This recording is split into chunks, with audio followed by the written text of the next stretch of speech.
먼저 영상을 시작하기에 앞서서 친일파냐 토착 왜구냐 같은 그 잡소리 하실 거면 조용히 뒤로 가기 누르시면 됩니다. 꼭 보면 그런 놈들이 일본 야동 블루레이로 하드에 꽉꽉 채워서 다니던데 금마들이 하체 친일파인 거죠. 저는 아닙니다. JDM들 중에 또 하나의 레전드로 불리는 차량이 있죠. 오레와 시누마데 GTR다.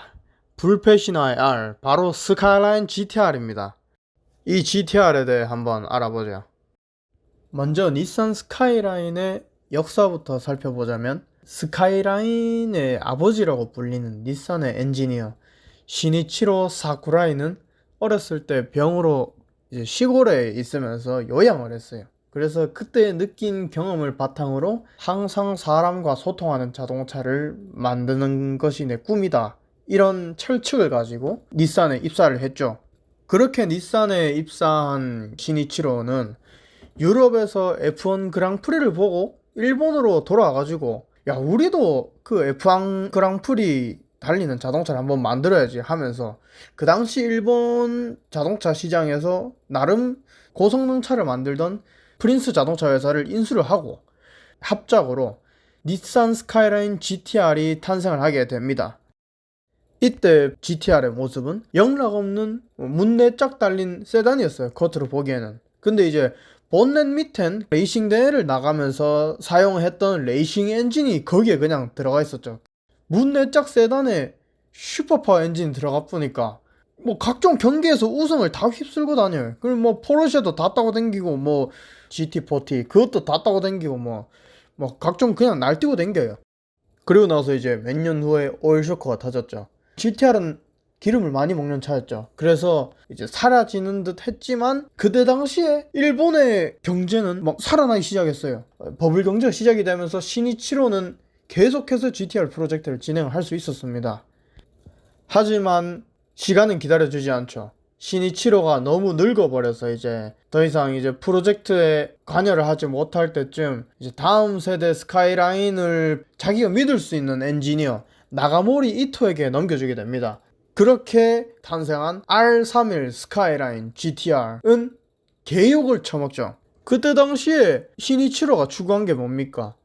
차와 사람이 하나가 되는 것, 운전 재미 뭐 요런 거를 추구를 했었는데, 이 나가모리 이토 새끼가 그냥 현재 시장 상황에 반영을 해서 차를 출시한 거예요. 그냥 시니치로 말은 다 씹고 고급성을 지향하는 GTR로 출시가 된 거예요. 그 빠르던 GTR을 기대하던 사람들이 이런 이상한 GTR을 내놓으니까 개 혹평을 한 거죠, R31은. 그렇게 개욕을 먹고 내 스승님의 뜻을 다시 찾아야겠다 정신을 차린 나가모리가 엔진부터 셰시까지 싹 다 뜯어 고쳐서 그 다음 R32를 출시하게 되죠. 그렇게 싹 다 뜯어 고친 R32 스카이라인은 새로운 엔진이 들어가게 되는데 그게 RB26DTT라는 엔진이에요. 이게 진짜 명기 엔진이거든요. 그리고 우리가 흔히 아는 이니셜 D에도 이 차가 나오고 뭐 각종 대회에서 우승을 함으로써 전 세계를 이 차가 제패하게 됩니다. 뭐 녹색 지옥이라고 불리는 니르부르크링에서 그 당시에 8분 20초라는 경이로운 기록을 세우고, 호주 투어링 카레이스 뭐 일본 내에서 진행하는 그루베이 레이싱 거기서 29전 29승 뭐 무패 행진을 기록하면서 불패시나 R이라는 타이틀을 얻게 되죠. 자, 여기서 닛산은 더 나아가야 한다면서 이제 R33을 개발했습니다. R33은 지금 세대 포르쉐에서 쓰이는 뒷바퀴 조향 시스템이 적용이 됐고 우리나라의 NF 소나타에도 적용한 사례가 있고요. 그리고 R32에 쓰였던 아테사 사륜 시스템의 개선, R32의 고질적인 언더스티어 현상, 각종 여러가지 문제점들을 개선해 나가면서 R33은 니르부르크링에서 7분 59초를 기록을 하게 됩니다. 하지만 그 R32의 각진 디자인은 사람들이 좋아했었는데 그 디자인을 계승을 안 하고 지멋대로 좀 곡선적인 디자인을 적용하고 커진 차체, 휠 베이스가 길어지면서 고속 안정성은 좋아졌지만 스카이라인들 중에 최악의 핸들링을 가지게 됐어요. 엄청나게 핸들링이 둔해졌죠. 그 후에 R34가 출시가 되면서 그 R32와 R34 사이에 끼인 R33은 그 아우라에 묻혀서 충분히 좋은 차임에도 이제 스카이라인 중에서 제일 핫바리 취급을 받고 있죠. 그렇게 R33이 혹평을 받고 나서 R34를 출시하게 됩니다.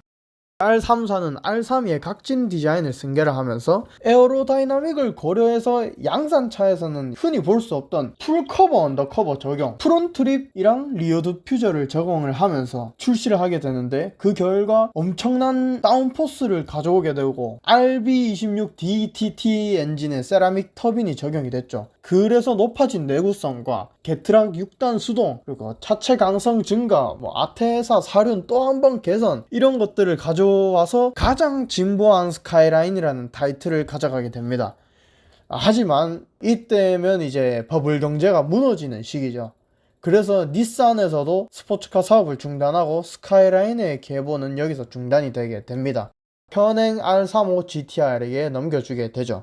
그리고 여담이지만 R34가 R32처럼 막 엄청난 대회 실적이나 그때 당시에 혁신적인 센세이셔널한 그런 요소는 가지지 않았어요. 하지만 그 당시에 3사 판매량이 버블 경제로 인해서 판매량이 엄청 적었기 때문에 지금 중고차 시장에서 완전 엄청난 가격을 자랑하는 황제 대접을 받고 있죠. 이제 버블 경제가 어느 정도 안정화가 되고 르노 닛산 얼라이언스는 2007년 현행 R35를 출시하게 됩니다. R35엔 무균실에서 장인들이 수작업으로 한 땀 한 땀 제작하는 풀 알루미늄 트윈터보 VR38 DTT 엔진과 DCT 미션과 아테사 4륜의 조합으로 출시가 됐는데, 미션을 차체 뒤축에 배치를 함으로써 그 최적의 무게 밸런스를 가져갔고 아테사 4륜이 또 한 번 개선이 돼서 출시가 됐어요. 그 결과 이제 미친 로드 홀딩을 보여주는데, 런치를 작동하면 마치 새총 고무줄을 당겼다가 탁 놓은 것처럼 제자리에서 부다닥 튀어나갑니다. 그냥 그렇게 제로백은 3.2초, 2007년 그 당시에 3.2초면 무르시엘라고 제로백이 3.5초로 알고 있거든요. 그 무르시엘라고 뺨따기를 후려갈기고 페라리, 마세라티 이런 다 그냥 줄빠따 후리는 거의 미친 가속 성능이었기에 이제 슈퍼카 킬러라는 별명을 여기서 얻게 되죠. 그리고 그때 당시에 해외 판매 가격은 1억 언저리고 우리나라 국내 정식 판매 가격은 얘들이 좀 더 받아 처먹으니까 1억 7천 정도로 한 걸로 제가 기억을 하거든요. 진짜 가격에서 알 수 있듯이 가성비 슈퍼카라는 말이 진짜인 겁니다. 90년대 자동차 아이들은 이니셜 D를 보면서 이래 GTR에 대한 로망을 점점 키워나가고 있는 도중에 2007년에 R35 GTR이 이렇게 나와버리니까 죽을 때까지 GTR만 탈 수밖에 없는 거예요. 진짜 이 GTR 말고 다른 볼 차가 없거든. GTR 말고 현실적으로 1억 언저리 2만원 성능 구입할 수 있는 차가 GTR 3호밖에 없거든. 나는 죽을 때까지 GTR이다. 이건 로망이 아니고 현실이 되는 순간이었죠. 닛산 내부에서는 R36이 개발 중에 있기에 이제 신형 GTR이 곧 출시가 될 걸로 예상이 됩니다. 제 다음 차는 GTR입니다. Skyline R35. Woo!